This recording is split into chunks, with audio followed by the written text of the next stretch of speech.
Hello, everyone, and welcome to another episode of the Unisharks podcast. Today, the host is me, the Lemon Shark, joined by my hosts Hammer and Mako Shark. Hello. I'm glad you're keeping the same thing going every time you host. Oh yeah, do I say it the same way every time? Yeah, which is perfectly fine. Hey, if it's not broken, don't fix it, right? Yeah, exactly. Anyhow, before we continue on, we're going to start off with a meme of the week. Today's, for some reason, like this on our meme channel, we found a lot of racist ones. They're kind of funny, but today we went with a little more You make it safer sound work. worse. So we're going with a more safe for work one today. So I guess I'll describe. Hold What on, was that? just to clarify, it's not us being racist. Yeah, it's other people. We're laughing at other people being racist towards each other. So Okay, sorry, go on. yeah, I probably should have clarified that. But anyways, we're going through a more safe for work one today. One I'll describe it since it's one that I found. So I'm not even sure what it is, but like this mosquito getting poked by something. I think it's like a Sewing machine. looks like it's sewing machine. Like it starts off like really slow and like the mosquito's just chilling there and it's like playing classical music and the needle machine just goes down really slow on the mosquito and it's like, oh, what's going down? And all of a sudden it just starts going really fast and starts pummeling the mosquito into the floor, and it's really satisfying to watch it being destroyed like that. So Yeah. but yeah, I'll post it on the links below so you guys can join in on the madness as well. But yeah, that's a meme of the week today. So Hammerhead, do you want to go first with your topic of the week? Yeah, you want me to? Okay, sure. Yeah. So, my topic is about endgame content. I guess before I explain what I was thinking, I want to see what you guys what do you think when you hear the term endgame content? The first thing that pops up in my head is Game Plus mode. Okay. Some games do that, and I think it's kind of cool. There's also RPGs that kind of like, I guess, never really end, so I'm not sure if it counts for them, but that's the first thing that pops in my head. Yeah, for me, it's just any content that unlocks after you beat the main game. Yeah, so it might be like New Game Plus or extra game modes or whatever. Okay. See that's what I think. And I'm glad you brought up the point of RPGs 11 because it was kind of my whole focus of why I thought about this topic. So I'm pretty sure I mentioned before I play Genshin, and a big conversation. I I can't think of the right term, but a topic that a lot of players discuss about is end game content. Because the way that the game is set up, so there's your character levels and your adventure rank. And your adventure rank goes up to level 60. And if you're playing casually, that'll take a good while to get there. Like, I don't know, at least a year. And that doesn't really affect your character levels. That's you have to do that separately and everything. But people talk about that there needs to be end game content, and story wise, there is at least 7 regions or countries that we're going to be exploring throughout the game's story. And we just finished up the 4th region out of at least 7, maybe 8, depending on how things go after the 7th region. And people are complaining that there's not end game content. And my thought process is like, well, We barely finished halfway through the story. How do you expect endgame content halfway through a story? And Yeah. and I like there is some other modes which um like floors that make it harder and harder, and a lot of people associate that with endgame content because it has monsters and bosses in the world have a lot more health and are stronger and everything. But apparently, when it first came out, it was meant to be used as like a team or a character, yeah, team and character. Sorry, uh, team composition, like trial and error type setup that you can use on these bosses and everything, and see how if they work well or good and everything. But they never really specified that, and so everyone associates as end game content, and then they just complain. It's like the only end game content we got is this and everything, and I don't know, it just bugs me. My end game content is very similar to what you guys said. Is it needs to either be after the game or the way that the game is set up. It already has to have it in it when it starts, which is kind of weird to say. But one example, um, I guess with another gotcha game, even though gotcha games aren't really the best examples, but Fire Emblem Mako, it, we had the three difficulties of the levels or the stories. You had the normal, the hard, and the lunatic. And usually, when you first start, you don't do the lunatic because it's hard. You have to have all these stronger characters and everything. Yeah. I mean, I guess in other RPGs there are hard zones already in it.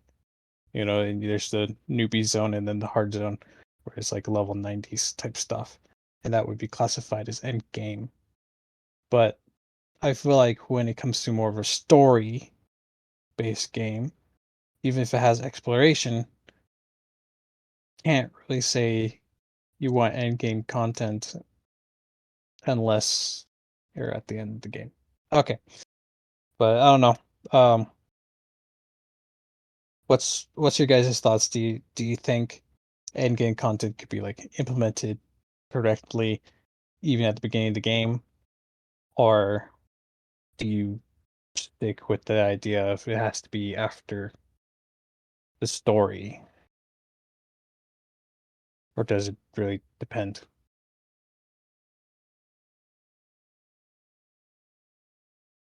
I guess I with think. story driven. Or go ahead, Mako. You go ahead.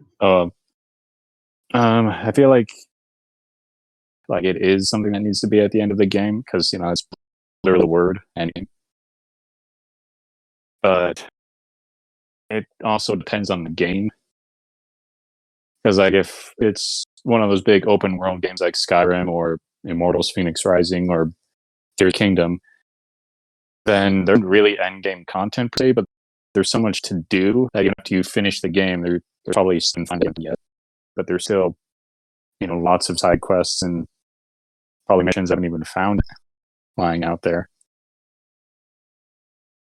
So yeah, for the most part, stick with it. Has to be. I get the main story, but there's some wiggle. Like I can make exceptions depending on game. Yeah, go. So, kind of reiterate. I mean, if you have a lot of stuff you could do after story wise, that would be kind of ideal, even though it wouldn't be quote unquote end game. Yeah, I mean, well, Tears of the Kingdom and uh, and Breath of the Wild are kind of special cases because you can end the story game wise in like half an hour if you if know you what you're doing, if you speed run. or even shorter, according to some uh, speed runs that we've seen. I think it's like 8 minutes or something like that. Yeah. Cool. Lemon, Well, and did I you have feel any? Oh, sorry. Go ahead, Michael. Oh, and I feel like there are some games, like Tears of the Kingdom especially, where, there's still, even if you finish it 100%, it wouldn't be, like, boring to go back into it. Because, Tears of the Kingdom, because of the build, and, like, I'm sure there are people that just go back in just to some new idea they had and see if it works. Uh-huh. So, Phoenix or Immortals Phoenix Rising, I like to jump on that every now and then just because it's a really relaxing game and I enjoy it. Probably explains why you guys haven't played Prey yet. I have a big backlog, and there's more. I started playing it. Oh, you I guys just haven't have? finished Okay. it Okay, we'll yet. talk. We'll talk after we're done recording. Sorry, listeners. All right. Did you have anything else, Miko? Sorry. Oh no, I'm done. Yeah, it's pretty much going to say the same thing as Mako. Is like Endgame's kind of in the word, like end of the game. So it's like you probably should beat the whole game first before you start expecting that type of content. But it also depends on the game too, because not every game is like linear like that, So if it's like a open world ish game where it's kind of like all over the place, then maybe I guess you could. But at the same time, though, it's like, well, it might as well beat the base game first before starting to complain about end game content. So Okay. So, I want to go back a little. I know both of you don't play Genshin. Um, have a stigma against it, which I understand. When you look at fan bases, I was thinking about trying it because you and one of our friends kept trying to convince me, but I just didn't have room on my phone or my tablet at the time. who else played it? Michael. Oh yeah, Michael. Yeah. I play with him every now and then. Um, yeah, and it's gonna get bigger. um, but I want to ask your guys' opinion. I don't know how much you guys play games that are still coming out. Like, oh, you mean like live service? Yes and no, not necessarily live service, but a very similar vibe. Because like Overwatch, for example, when it came out, all the um online. Oh, God, what's the term again? I haven't played one of those games for a long time. PvP. Yeah. Content came out when at the first day, not the story. That's another story. That's a bitter story. Yeah, but Oh, like, and uh huh. oh, sorry. Go ahead. Um, but a game that is constantly updating, like you start out in one area and then, oh look, they added a new zone or a new region that you can now explore, or uh, continues the story, I guess you could say. Oh yeah. Um, if you guys were playing those games, just kind of imagine it, and people wanted to have harder stuff, quote unquote, end game, even though it's still in a in process. How would you add something to satisfy those people, or what would you add? I guess. Yeah, I'll just add, like you said, new areas. Make sure that, like, we're talking about RPGs still, probably add kind of a level cap to it. So people can't just hop right into it unless that's what they're going for. They're doing more of an open world deal. So as part of my problem, like, I was thinking of post game content, but maybe Mhm. that's different than end game content. Well, I don't know. What do you think? typically when I think end game, I think, like what you both said, is the game plus, or it's now that you beat this game, you unlocked, or when now that you finish this story, you can unlock the hard zone where you have to fight waves of enemies or something like that. Yeah. Test your abilities and skills, or there's like a secret boss or something. Okay. So just so we're all on the same page, we are just talking about stuff that comes out after you finish the game. Yeah, that's what I think when I think end game. Okay. Yeah, stuff like that, live service or stuff that's meant to expand, like MMOs. I guess, yeah, like I said, level caps or maybe paid expansions. People hate that word. Yeah. So just so long as it's, satisfying to reach and people feel like they're getting their money from the game. Overwatch breaks my heart because, you pay $60 and promise, oh yeah, we'll add some new content every now and then. And that's what they did until they started making Overwatch 2 and decided to go free to play Battle Pass. And now they're putting out content all the time, but it all sucks for the most part. Sorry, I'll go on a rant if I keep so, but I'll stop there. But Okay. Yeah, I was pretty much thinking the same thing, just like add some extra levels and stuff like that for them, and like cap it so it doesn't like people just can't jump into it. But yeah, that's pretty much all I have to add to that as well. Okay. Yeah, I kind of figured I haven't seen you play those type of games, Lemon. So, Mhm. but okay, cool. Yeah, it's like I can understand where they're coming from. It gets boring to wait for new stuff. It's like, oh, I already explored everything, or I found everything, everything's leveled up. But I mean, like maybe having like a certain dungeon that specifically is for that. Maybe that would be something to satisfy.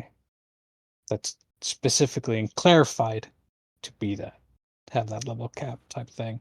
Once you reach AR or the highest level or whatever, you can now play this. Something. Okay. yeah, like what you're saying kind of reminds me of Monster Hunter World, where once you beat a certain monster, you start unlocking all these special game modes where there's one on Diva, which is this gigantic dragon, and you have to work with a whole team of people to take it down, and another one for another monster called Cove Taroth, where you have to knock chunks of gold off of it, and if you do well enough, it gets angry and you get into a full-on boss fight. Like that stuff you only unlock late. You should have good enough weapons and armor you can take them on. Mm, So, and a lot of people say that's some of the most fun content they added to the game. yeah. I think it's just I don't know. It's hard to do if that wasn't originally planned. Okay. Yeah.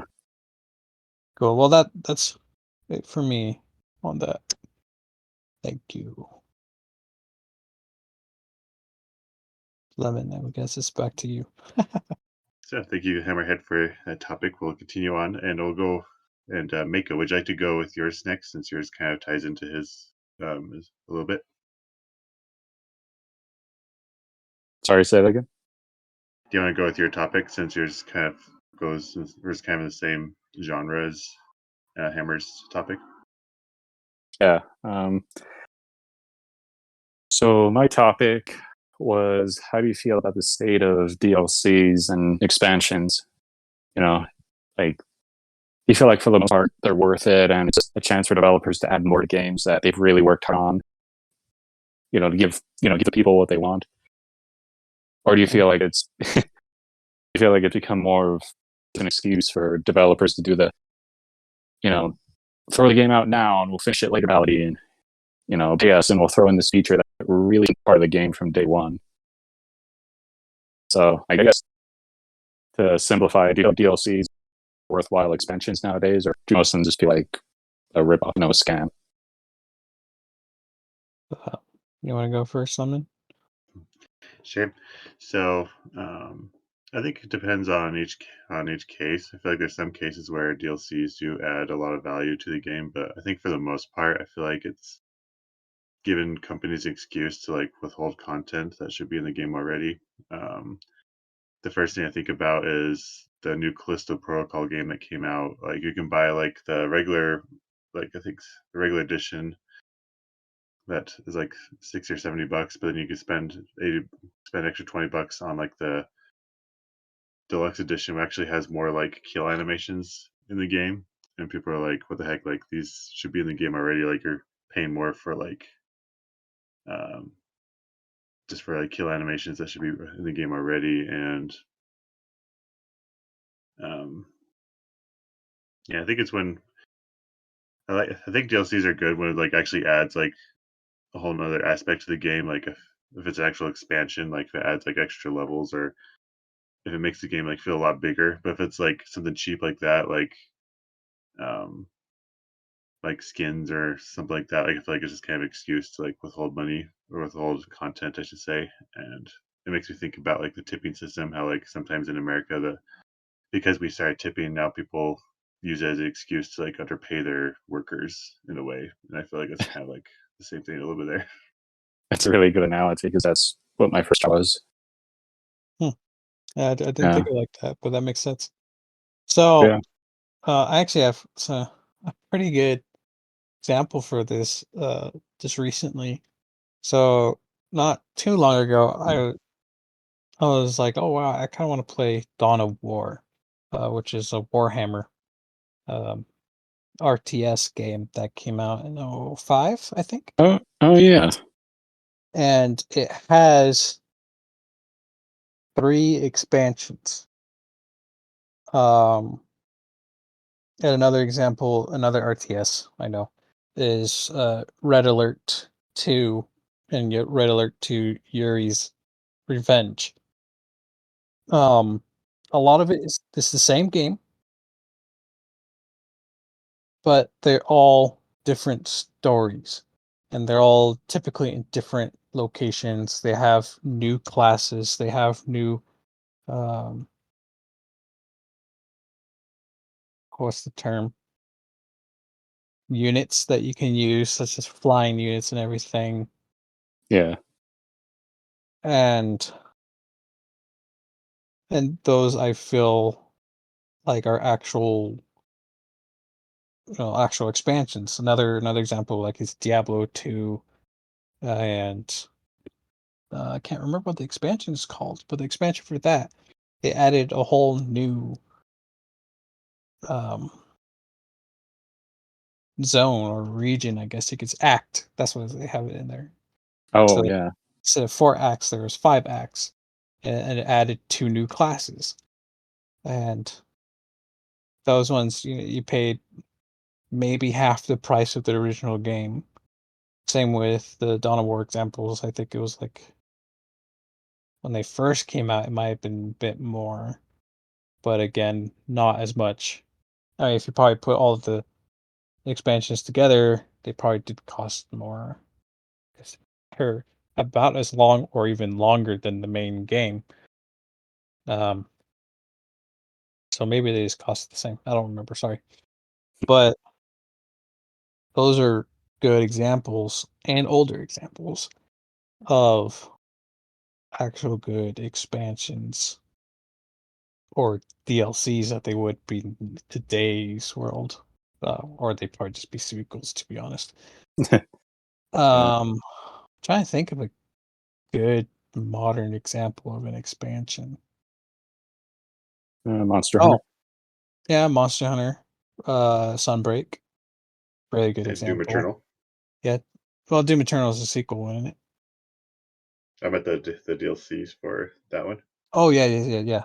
Like the totally new stories, totally new levels, new monsters, new music, maybe even new weapon or two. Depending what game.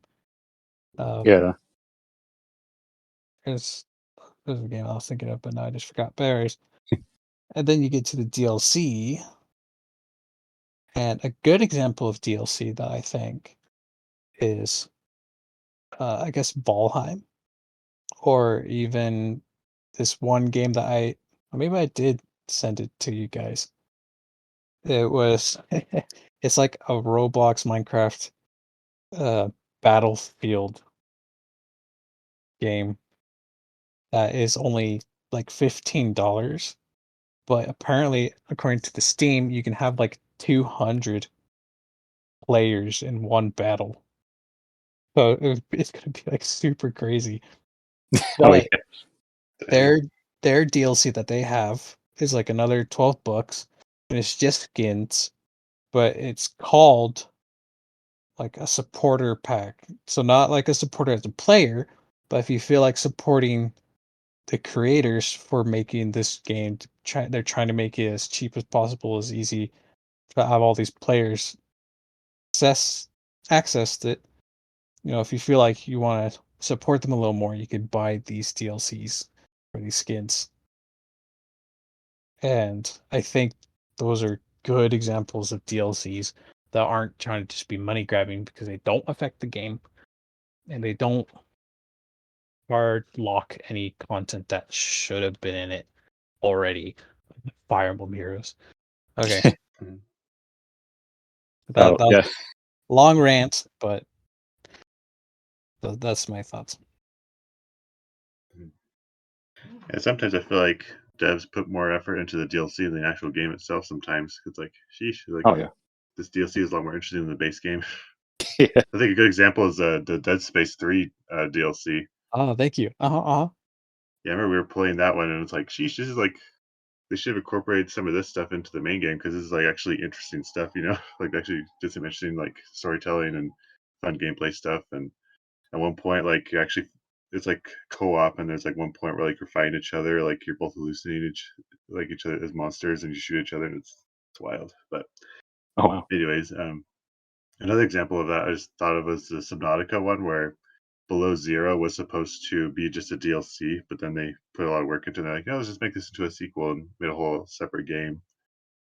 And I think for that case, though, it kind of backfired a little bit, because people were expecting like the sequel to Subnautica to be like as big and good as Subnautica, but it wasn't as big and good as Subnautica. It was meant to be more of an add-on versus like a whole new game. So it Yeah. wasn't as good as people expected it, but I feel like it's still kind of a fun story, where it's like they put a lot of work into it, and they're like, I might as well make it to a sequel. And I think that's probably the best thing they could have done. But Well, was it as anyways, expensive? I don't think so. No, I think it was like, I can't remember actually, because I remember Mako bought it for me for my birthday. So Oh, how nice. Oh yeah. yeah, Yeah, or birthday, or Christmas, or something. I'll look it up while you guys talking. Yeah, it's an indie game, so it's probably more cheaper than like those AAA games, anyways. So, but yeah, I just always find that funny how like the DLCs like super big and like interesting. It's like it should be like its own separate like sequel game. But I remember Oh, and for another me, or go ahead, Mako. oh sorry. That's all good. Oh. I was gonna say for me, kind of what you were talking about, how there were some games where the DLCs and the expansions are better than the main game. Mm-hmm. I remember a big example of that was Borderlands. Yeah. Borderlands 2 is a great game, and this isn't a dig at the main story by any means. It's great.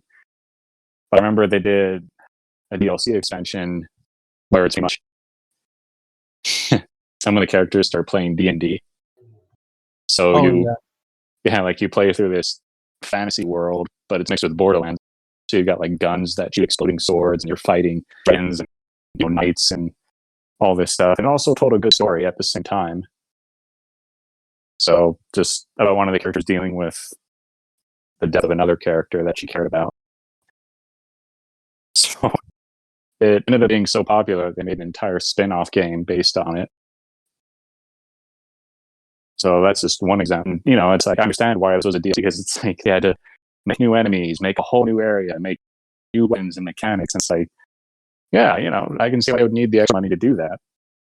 So of course it makes sense to do it as a DLC. It didn't feel like a ripoff. It felt like it added on. Mm-hmm. So, and then Hammerhead mentioned Monster Hunter. Capcom does a great job with its expansions, like Monster Hunter World Iceborne, Monster Hunter Rise Sunbreak. They feel like a whole new game's worth of content for $40. Yeah, I feel like a lot of DLCs are kind of like almost like a mini sequel, and like sometimes they give the devs more room to explore new ideas, I guess. And then if it does well enough, they can turn that into a sequel as well, kind of like with Borderlands 2. But Yeah, and then earlier, Lemon mentioned Doom Eternal. That had some really good DLCs, really difficult DLCs, but yeah. But I mean, it was like they wanted to finish up the story a little bit more. but they didn't have enough of it planned out to like justify making a whole nother sequel. So they just said, all right, let's just make a DLC and finish it up that way. I was like, yeah, that makes sense. I have no objections to that. But then you have a few bad examples, and actually Capcom is one of those because when they were in a rough state during the I want to say early to mid 2010s, Street Fighter V came out and it was panned, by critics and by customers because it had almost no content. And they did add a bunch of content later, but you had to upgrade to new editions for it. So it's like, yeah, this is a great game, but all this stuff should have been in the base game without us having to pay extra for it. So unluckily they learned their lesson, and Street Fighter 6 is doing great because it has so much content. But yeah, it was like, what are you guys doing? And then I remember a really notorious example right now is the Gollum game. I'm sure you guys have heard of that. I mean, we think we talked about it actually. We did. Yeah.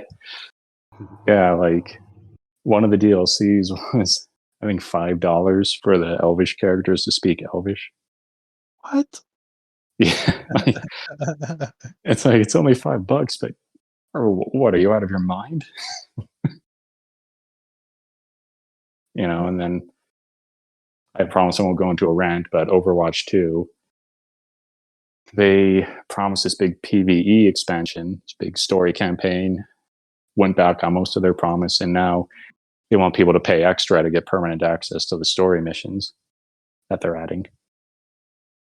So there's a lot of criticism for that, and it's like it just varies by game and by publisher. Like some of them get it that it's supposed to add on, and then some of them don't get it and think, well, this just lets us wring a little more money out of the customer. Yeah.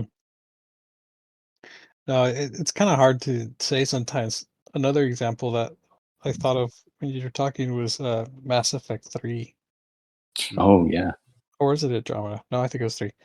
Where they came out with the ending, but no one liked it. Yeah. So they tried fixing it with the DLC. Do you remember how much it was, Lemon? Or did you even get it? I didn't get it at the time because I didn't have access. Or I didn't play Mass Effect back in the day. I played it a little bit later, but yeah, it was kind of bullcrap because back in the day, like it was harder because you have to have signed on to it was an Xbox exclusive, I think. So you had to be like signed into Xbox Live even to like download the DLC, and it's like, bro. Oh yeah.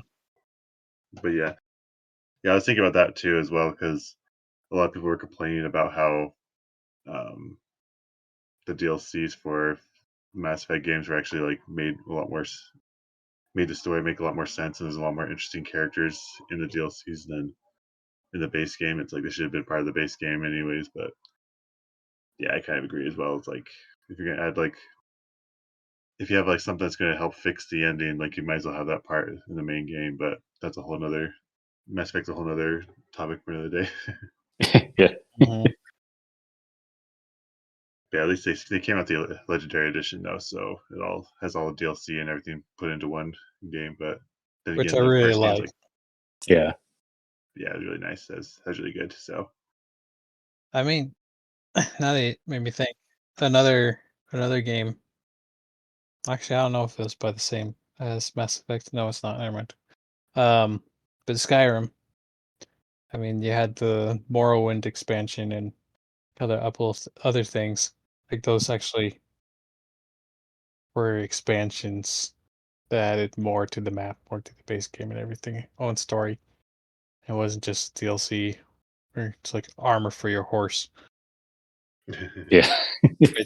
If you know anything about the scroll games, that's the one of the first DLCs is by them. Yeah, that's right. Yeah. Well, that's about it for me. Yeah, me too. nice, good discussion. Good discussion.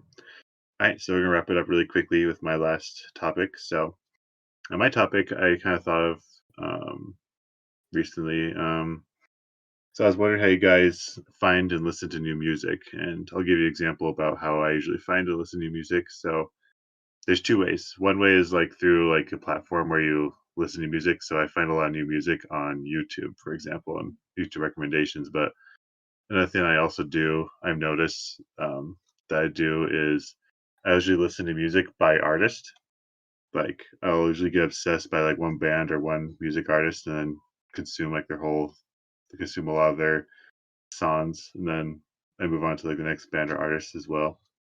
But I've also noticed some of my coworkers and other people I work with or around, they don't usually listen to music based off artists. They usually listen to like songs that are good, and it kind of made me think like, oh, I wonder what's better. Like, because sometimes you can find a song that's really good, then you look up the artist that wrote that song, and you can find other like not less popular songs of their catalog. They're actually pretty good as well. You wouldn't find otherwise if you only listen to like the popular songs. But at the same time, though, it's like I feel like sometimes I'm not really listening to like the highest quality stuff all the time because sometimes especially when I was younger, if I really like a certain band, like I'll make myself like listen to like other songs of their catalog just because I really like the band itself rather than the song itself. If that makes sense. And right now, I'm trying to kind of lean away from doing that. I'm trying to more listen to songs that are good rather than bands that are good. If that makes sense. Yeah. Mm-hmm. But I was kind of curious what you guys think of that, and if you guys do the same thing where you listen by song or listen by artist, per se. So I'm definitely more of a song by song person, Hmm. even though there are albums that I enjoy. Um, I I primarily I know this is gonna sound lame, but I primarily use SoundCloud. Oh Um, It yeah. sounds so hip. Such a hipster thing to say. I know, but I really I I really used it for those reasons previously because some of the songs that I listened to weren't on Spotify, and that was the whole reason why I went to SoundCloud is so I could find them. And then later on, Spotify expanded and everything, and it's a lot easier to put songs on there, I think. Hmm. And Definitely. Yeah. so a lot of the songs I listen to now are well on Spotify anyway, so whatever. But I really liked it before, and I still use it, but it still bugs me because you used to have 0 ads on your liked song playlist. So you could just listen to all your liked songs, no ads for as long as you want. And then they implemented ads. And then everyone's like, it's always been in there. It's like, no, it wasn't. But they have a nice system that I'm pretty sure Spotify has now. But it will make like a playlist of songs based on a song that you've listened to um, pretty often. And then it'll choose songs based on the algorithm that are supposed to be similar to that song. And that's how I found a lot of music that I like because it's like, oh, well, I like this song. And so I generally like them because the algorithm actually works pretty well. That these are very similar songs. So like, I would enjoy it. And then every now and then I use YouTube, and that's where I would find more of the albums because on the side of the recommended, it would like show the playlist of the album if that song was part of one.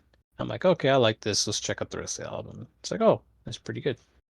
And then I'll save it on SoundCloud Mhm. so I can listen to it later. That's typically how I find songs. Um, Recently, I've actually been helping random people on online games. And then after I'm done helping them, I'll ask them for their current favorite song. and I found one or two that I'm like, oh, okay, these aren't bad. Huh. Yeah, for me, it's really casual. Like, for the most part, it's just I'll be at a job or, walking around a store or a shopping center or whatever, and I'll suddenly hear a song and I'll think, oh, this sounds pretty good. Or it could even be a movie that I'm watching. And then I'll just use SoundHound, which is kind of like Shazam. So just listen to it, tell me what the song is, and then if I like it enough, I'll buy it. So, Oh, arting people. yeah. And sometimes I find them through Pandora, but mostly I use that to listen to comedians. So that's like really rare nowadays. Do you say comedians or Canadians? Sometimes both. Sorry, both. Yeah, comedians mostly. But and then the third is only a little bit like lemons. It's I buy vinyls every now and then when I can. So I haven't for a while because they're expensive. But I got another job, so I can probably afford them. Yay! Anyways, Yay. like, Yeah, for jobs. yeah, hooray for money. With vinyls, it's mostly not worth trying to skip ahead to the songs you like. So it's like, well, I got to listen to the whole album, and that way I end up discovering more songs from some of my favorite bands. Like one of the first albums I bought was Queen's Greatest Hits because they're my favorite. So I'm just listening to this vinyl. I'm like, whoa, a lot of these songs are really good. I've never actually heard these. So I ended up buying more of them for my phone and listening to them while I'm going on walks and stuff. So those are just the three ways I get it. Mostly, like I said, just through random chance and SoundHound. There we go. Good job supporting the artists. Yeah. Thanks. I like finding music through YouTube sometimes, but sometimes I feel like the algorithm just feeds me the same stuff over and over again. Oh yeah. Like I click like give me a mix, but then it just plays the same songs I've been listening to. It's like, bruh, I want something new. It's like hard to Yeah. find it, but I've seen that. yeah. And yeah, it'll play like 3 or 4 new songs, and then suddenly it's just a bunch of stuff it pulled from your history. You know, right? Yeah, it's kind of annoying, but yeah, sometimes it's kind of fun to go down those rabbit holes and find like songs from like unknown songs that are actually good from like a artist discography, whatever it's called. But I feel like a lot of days, like a lot of new artists and bands don't really focus on trying to create like actual good albums. Like they just try to make really good singles or like single songs or music videos.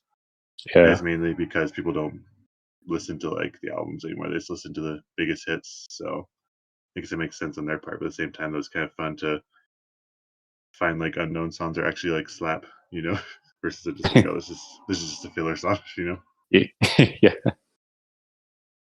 But yeah, do you either of you have any more to add to that topic? No, I think I'm good. No. Nice. All right then. Well, thank you all for joining on another episode of Unisharks. We appreciate all of you and our one or two listeners. We love you. Thanks for tuning in. But yeah, maybe I hope you all have a good one. Stay safe out there, and we'll see you all in the next episode. Yep. See ya. Bye. Bye.